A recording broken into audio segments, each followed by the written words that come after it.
kita tentang hukum melakukan nikah sirri. Nikah sirri.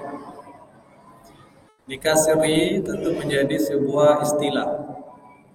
Sebuah istilah pada zaman kita sekarang, yang mana maksud daripada nikah sirri itu adalah melakukan pernikahan antara seorang laki-laki dan perempuan tanpa ada pencatatan secara resmi di kantor urusan agama. Itu namanya nikah siri.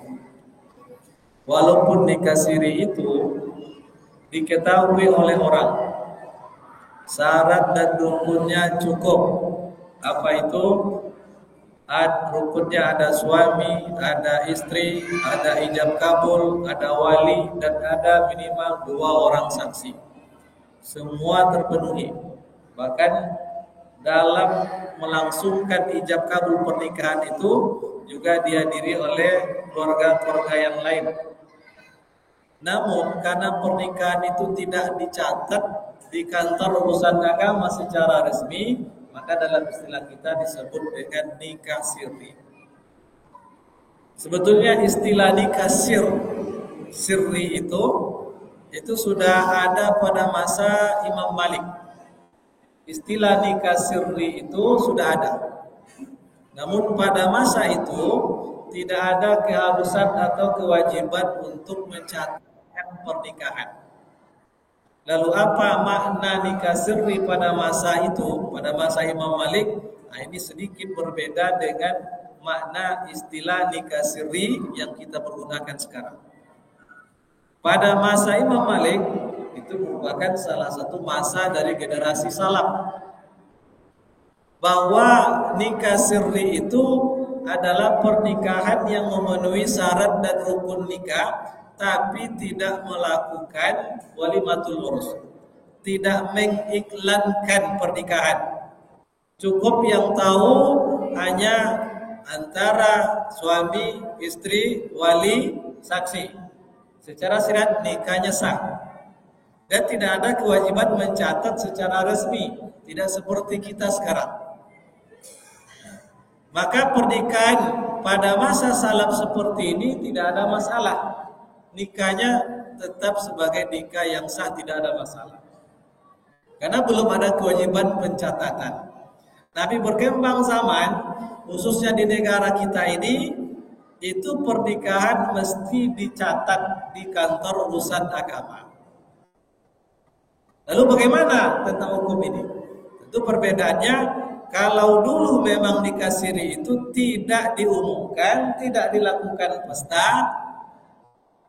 Sekarang pernikahan siri yang dimaksud itu walaupun banyak yang tahu, hanya tidak tercatat di kantor urusan agama. Kalau pembahasan pada bulan yang lalu, talak itu tidak bisa jatuh kalau hanya diucapkan suami dan istri, di depan istri. Talak tidak jatuh di depan pengadilan. Sekarang bagaimana pula nikah siri? Apakah nikahnya sah kalau tidak dicatat? Sementara semua rukun-rukunnya terpenuhi. Nah, bagaimana pandangan ulama tarjih? Maka disebutkan dalam fatwa tarjih jilid yang ke-8.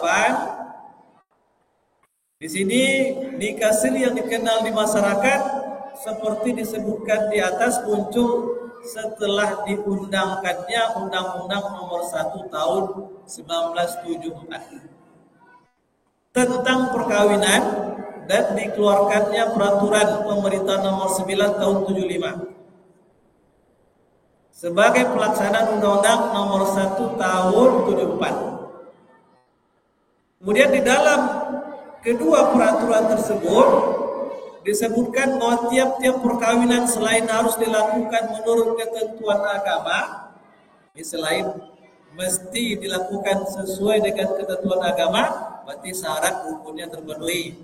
Suami, istri, ijab kabul, wali, kemudian 2 orang saksi. Kalau tak ada wali, nikah tak sah. La nikah illa biwaliyin dalam hadis Nabi.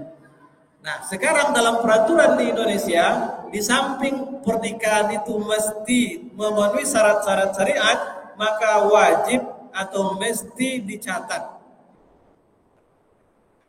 Mesti dicatat di kantor urusan agama. Maka dalam pasal 2 Undang-Undang nomor 174 tentang perkawinan disebutkan begini. Perkawinan adalah sah apabila dilakukan menurut hukum masing-masing agama dan kepercayaannya itu. Berarti sah dalam pandangan syariat, diakui sah oleh pandangan negara. Yang kedua, tiap-tiap perkawinan dicatat menurut peraturan perundang-undangan yang berlaku. Maka kalau dia beragama Islam, perkawinannya dicatat di kantor urusan agama. Nah, tentang pencatatan itu disebutkan dalam pasal yang ke-11. Yang pertama, sesaat setelah dilangsungkannya perkawinan sesuai dengan ketentuan pasal 10 peraturan pemerintah ini, kedua mempelai menandatangani akta perkawinan yang telah disiapkan oleh pegawai pencatat berdasarkan ketentuan yang berlaku. Berarti ini ketentuan yang dibuat oleh negara atau pemerintah kita. Setelah ijab kabul itu, maka dua orang yang menikah ini harus mencatat atau menandatangani akta perkawinan. Itu bukti fisik sudah melakukan pernikahan. Yang kedua, akta perkawinan itu selanjutnya ditandatangani pula oleh kedua saksi, dua orang saksi, dan pegawai pencatat yang menghadiri perkawinan, dan bagi yang melangsungkan perkawinan menurut agama Islam ditandatangani pula oleh wali nikah atau yang mewakilinya. Itu yang kedua. Yang ketiga, dengan penandatanganan akta perkawinan, maka perkawinan telah tercatat secara resmi. Itu ketentuan dari aturan perundangan di negara kita. Nah, sekarang bagaimana kalau nikah itu dilakukan secara sir? Nah, sekarang lihat dalil-dalilnya dulu. Nah, berkaitan dengan pencatatan perkawinan itu, pada awalnya hukum Islam tidak secara konkret mengaturnya, tidak ada. Itu hanya dalam aturan di negara kita. Pada masa Rasulullah, pada masa sahabat belum dikenal adanya pencatatan nikah. Jadi kalau ditanya, adakah pencatatan nikah itu pada masa Rasul, pada masa sahabat, pada masa tabi'in? Tak ada. Apakah dia bid'ah? Dari sisi tak adanya dia bid'ah. Tapi apakah dia itu dianggap sesat orang yang melakukannya? Tentu tidak. Karena tidak ada aturan syariat yang dilanggar. Malahan dengan adanya pencatatan itu menguatkan pernikahan itu, menjamin hak-hak antara suami dan istri. Nah,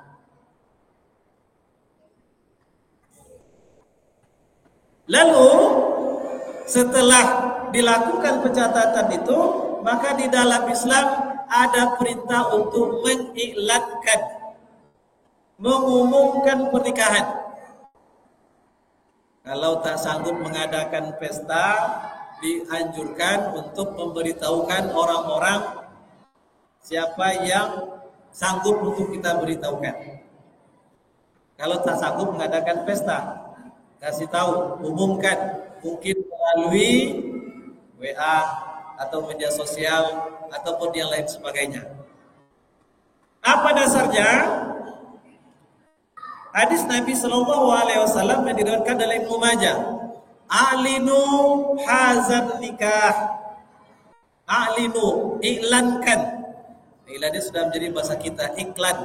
Iklan itu kan memberitahukan. A'linu hazan nikah. Berita Nabi, kalian umumkanlah, beritahukanlah pernikahan ini. Wadribu alaihi bil ghirbal. Kemudian saat mengiklankan pernikahan itu, pukullah al-irbal. Al-ghirbal, ghirbal itu artinya rebana. Berarti ada anjuran untuk melaksanakan pengiklanan pernikahan itu diiringi dengan salah satu alat musik, itu rebana. Karena itu hari bergembira, hari berbahagia, maka silakan ekspresikan sehingga orang lain pun juga ikut bahagia. Nah, itu perintah Nabi, iklankanlah. Dalam hadis yang lain, beliau mengatakan, aulim walau bisyata, adakanlah perhelatan walimah itu meskipun hanya dengan memotong seekor kambing. Tidak mesti kerbau. Kalau sanggup memotong kerbau lebih baik. Tapi kalau di tengah kita jarang nampak orang memotong kerbau untuk walima, tapi juga ada. Atau kambing. Kambing dipotong banyak pula yang tak mau makannya karena takut tensi. Padahal kambing itu makanan yang sehat. Nah, ini artinya perintah Nabi iklankan dengan cara bersedekah. Sembeli seekor kambing. Nah, lalu apa fungsi dari pencatatan itu? Di antaranya, kalau terjadi perselisihan antara suami dan istri, atau terjadi pengingkaran, telah terjadinya perkawinan, ada yang tidak mengakui mamanya, itu juga pernah terjadi.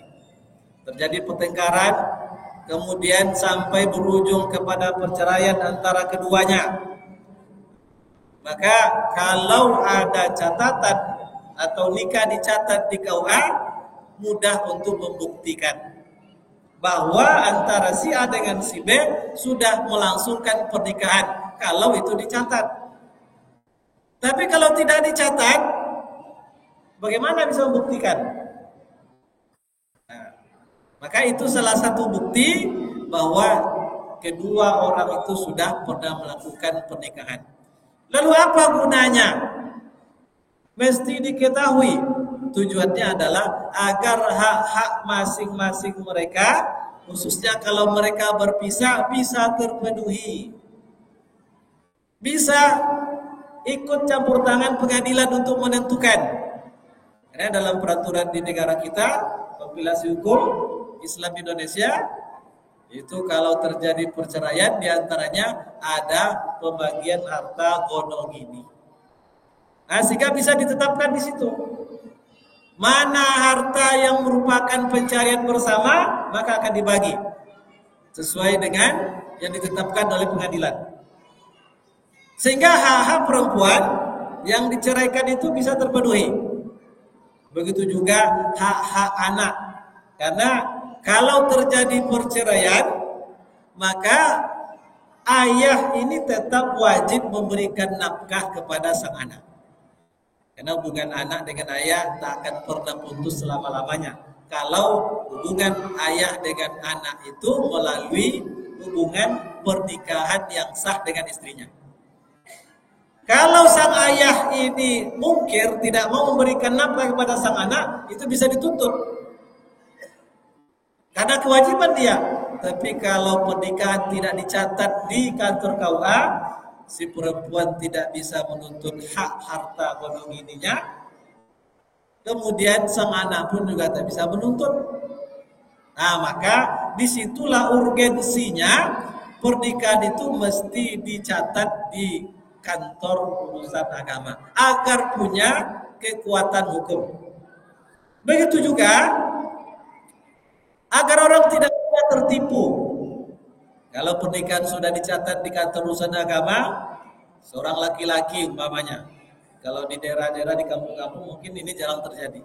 Tapi kalau di kota-kota besar, itu seorang laki-laki lalu dia ingin menikah kembali. Bisa saja dia mengatakan dia belum pernah menikah, dia tidak punya istri, dia tidak punya anak, sehingga perempuan lain bersedia untuk menjadi istrinya. Yang kalau seandainya perempuan itu tahu laki-laki ini sudah punya anak, tentu dia tak mau. Akhirnya terjadilah pernikahan yang seharusnya tidak terjadi. Tapi karena tidak tercatat, maka perempuan tadi bisa atau mudah tertipu oleh kondisi laki-laki tadi. Karena kan kalau laki-laki mau menikah kembali, Kan tidak ada kewajiban atas izin istri. Tidak ada kewajiban kecuali dalam aturan bernegara. Dalam aturan, dalam syariatnya tanpa izin pun laki-laki secara syariat sah untuk menikah, menambah istri maksimal menjadi 4 orang. Itu boleh saja. Nah, dengan ada pencatatan itu, maka di kantor KUA akan bisa terbaca. Kemanapun dia pergi untuk melangsungkan pernikahan, itu akan terbaca. Karena sekarang teknologi begitu canggih, secara online itu bisa terbaca. Si fulan sudah pernah menikah tanggal sekian dengan si fulana, itu ada, bisa terbaca. Sehingga kalau dia menikah lagi harus diketahui oleh calon istrinya dulu. Kalau dia setuju silakan lanjutkan, kalau tidak silakan untuk membatalkan pernikahan itu. Jadi ada kejelasan status dari laki-laki maupun perempuan tadi. Nah,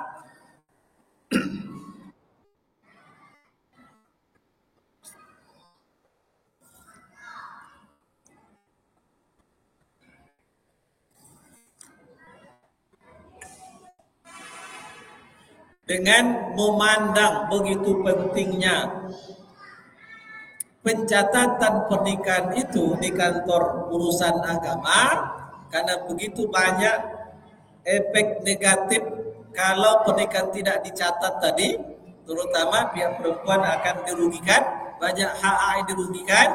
Maka ulama tajwid memandang perihal pencatatan pernikahan itu menjadi wajib hukumnya. Tapi dalam fatwa tarjih itu dijelaskan bagi warga Muhammadiyah itu wajib untuk melakukan pencatatan nikah. Cuma tidak disebut secara umum. Kewajiban ini tentu ketaatan kepada aturan berorganisasi atau dalam dakwah Muhammadiyah itu. Ini punya landasan syariat. Apa landasannya? Di antaranya kaidah fikih. Kaidah fikih itu turunan dari kaidah-kaidah usul. Nah, kalau yang belajar usul fikih kira-kira begini. Sumber ajaran Islam itu Al-Quran, Sunnah. Itu sumber ajaran Islam. Ada yang mengatakan juga ijma'. Tapi yang disepakati sebagai sumber ajaran Islam Al-Quran, Sunnah.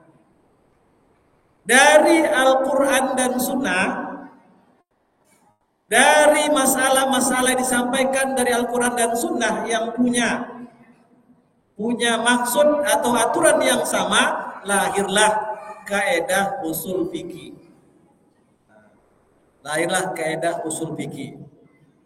Umpamanya, la darara wa la dirara. La darara wa la dirara. Jangan kalian memudaratkan orang lain dan jangan memudaratkan diri sendiri. Itu lahir sebuah kaidah dari nas Al-Quran dan Sunnah. Jangan memudaratkan. Ayat Al-Quran juga mendukung. Betapa banyaknya ayat yang menyebutkan agama ini untuk kemudahan. Yuridullahu bikumul yusra wa la yuridu bikumul usra. Allah menginginkan kemudahan bagi kalian dan tidak menginginkan kesulitan. Maka kita mesti mendatangkan kemudahan, jangan memudaratkan. Dalam ayat lain, wala tulqu bi aidikum ila tahluka wa ahsinu innallaha yuhibbul muhsinin. Wala tulqu bi aidikum ila tahluka. Jangan kalian mencampakkan diri kalian dalam kehancuran. Dan wahsinu, berbuat baiklah. Karena sungguhnya Allah mencintai orang-orang yang berbuat baik. Dari sekian banyak ayat Al-Quran, muncullah kaidah-kaidah usul fikih. Dari sekian banyak kaidah usul fikih, muncul pula kaidah-kaidah fikihiyah. Berarti kaidah fikihiyah itu bersumber dari Al-Quran dan Sunnah. Jadi dikatakan bid'ah. Itu adalah ilmu alat, sama posisinya dengan bahasa Arab, mempelajari ilmu nahwu dan saraf untuk mempelajari makna Al-Quran. Itu adalah ilmu alat. Maka untuk memahami ayat Al-Quran ada ilmu usul, ada kaidah-kaidah usul, ada kaidah fikih. Nah, dalam kaidah fikih ada kaidah yang berbunyi begini. La yunkaru taghayyurul ahkami bi taghayyuril azman.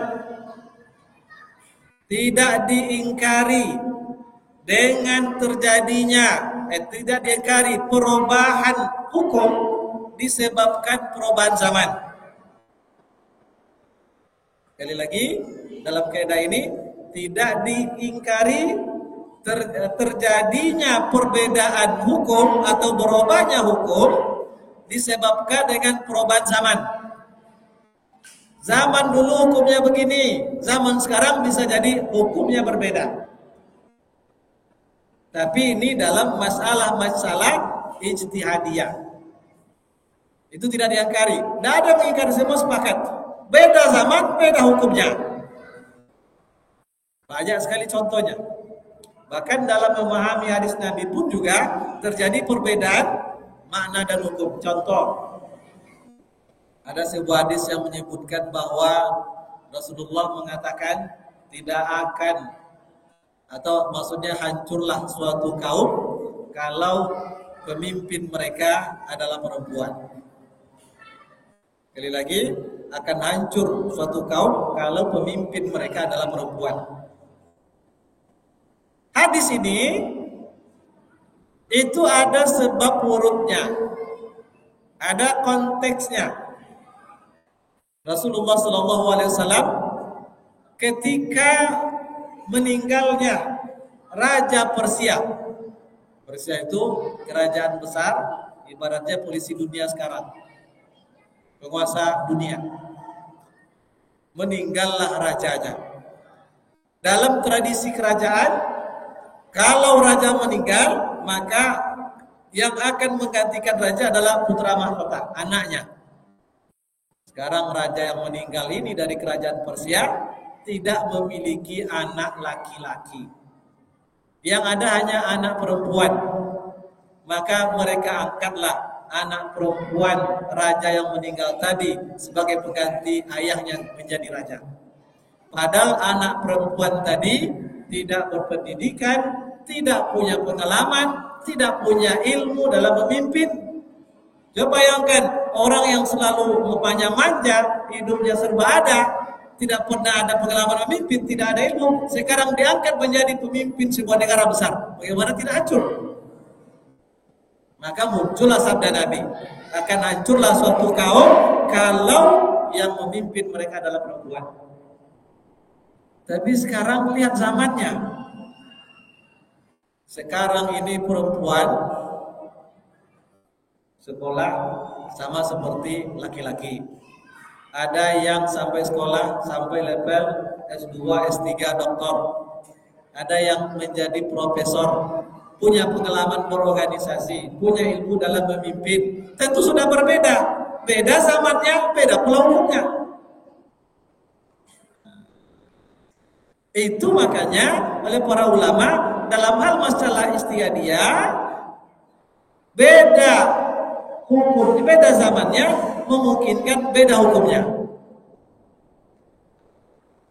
Termasuk juga dalam masalah yang kita bahas bulan yang lalu tentang perceraian. Kalau dulu perceraian itu dilakukan secara langsung sah dan tidak ada yang mengingkari. Tapi sekarang zaman sudah berbeda. Maka perceraian itu baru sah diakui kalau sudah dilakukan di depan pengadilan. Baru sah. Beda zaman, beda pula hukum. Nah. Begitu juga dalam masalah ini. Tapi sebelum itu, ada kaidah lagi. Ini menurut Ibnu Qayyim Al-Jauzi, beliau mengatakan taghayyurul fatwa,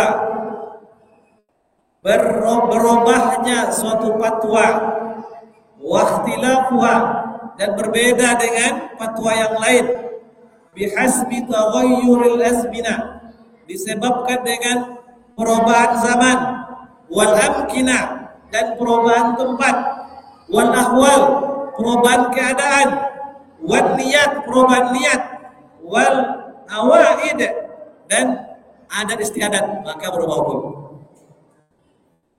Jadi tidak, walaupun nasnya sama, ayat hadisnya sama, belum tentu pemahamannya untuk diterapkan pada suatu zaman sama dengan zaman yang lain, atau sama antara satu tempat dengan tempat yang lain, selama ayat atau nas itu memungkinkan makna itu.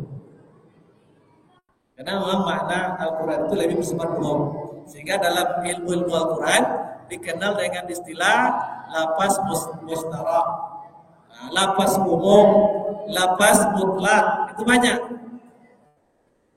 Ada am, ada khas, ada mutlak, ada muqayyad, dan seterusnya. Maka sangat memungkinkan dan tidak diingkari kalau terjadi perbedaan hukum antara satu zaman dengan zaman yang lain, termasuk dalam masalah pencatatan nikah ini. Maka oleh ulama tarjih kita membandingkan dengan persoalan lain dulu. Dalam masalah hutang piutang, hutang piutang itu diperintahkan untuk dicatat. Hanya urusan harta, beda. Dalam hutang piutang kata Allah, A'udzubillahi minasyaitonirrajim, ya ayyuhalladzina amanu idza tadayantum bidainin ila ajalin musamma faktubuh. Itu perintah Allah. Wahai orang-orang beriman, apabila kalian melakukan transaksi hutang piutang sampai kepada jangka waktu tertentu, maka tulislah, catatlah. Catat. Bahkan dalam pencatatan itu juga mesti ada saksi. Bahkan saksinya wasidu syahidaini min rijalikum. Saksinya juga 2 orang. Dalam masalah hutang piutang itu diperintahkan dicatat. Dalam pencatatan itu juga mesti ada saksi. Apalagi dalam hubungan pernikahan. Maka dikiaskan ke sana menunjukkan betapa tegasnya perintah untuk melakukan pencatatan nikah itu. Kalau hutang piutang yang jadi korban hanya masalah harta. Tapi kalau masalah pernikahan, kalau tidak tercatat, yang memungkinkan menjadi korban bukan hanya harta. Orang yang pernikahan tidak dicatat, lalu terjadi perceraian, maka perempuan tidak bisa menuntut haknya. Anak pun juga begitu. Maka tentu ini lebih kuat lagi, mesti dicatat. Nah, itu dalil ayat pertama yang dipakai oleh ulama tarjih kita. Jadi mengkiaskan hutang piutang saja dicatat, apalagi pernikahan. Ayat yang kedua, wa kaifa ta'khuzunahu wa qad afdha ba'dukum ila ba'din wa akhadna minkum mitsaqan ghaliza. Bagaimana kamu akan mengambilnya kembali, padahal sebagian kamu telah bergaul, bercampur dengan yang lain sebagai suami istri, dan mereka telah mengambil dari kamu perjanjian yang kuat. Perjanjian itu kuat, masa tidak dicatat? Nah, itulah dalil-dalil dari ulama tarjih. Kemudian ditambah lagi dengan sebuah prinsip dalam penetapan hukum Islam, ada kaidah begini. Tasarruful imam ala ra'iyah manutun bil maslahah. Suatu tindakan pemerintah berintikan terjaminnya kepentingan dan kemaslahatan rakyatnya. Artinya kebijakan pemerintah, keputusan pemerintah yang diterapkan untuk rakyatnya, semuanya itu adalah untuk kemaslahatan rakyatnya. Maka kemaslahatan itu mesti ada upaya terwujudkan. Salah satunya dalam hal perkawinan adalah dengan melakukan pencatatan nikah. Nah, itu dalil-dalilnya. sekarang apa kesimpulan ulama tarjih? Atas dasar pertimbangan di atas, maka bagi warga Muhammadiyah wajib hukumnya mencatatkan perkawinan yang dilakukannya. Hal ini juga diperkuat dengan naskah kepribadian Muhammadiyah. Jadi kan siap berdakwah, bergabung dengan warga Muhammadiyah, maka siap untuk menegakkan atau menjadi pribadi sesuai dengan kepribadian Muhammadiyah. Banyak itu.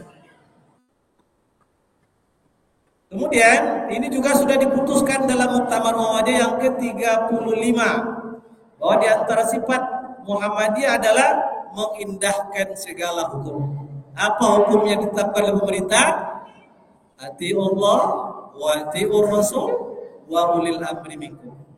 Itu menjadi prinsip kita di warga Muhammadiyah, taat kepada hukum yang ditetapkan oleh pemerintah selama itu dalam rangka ketaatan kepada Allah dan Rasulnya.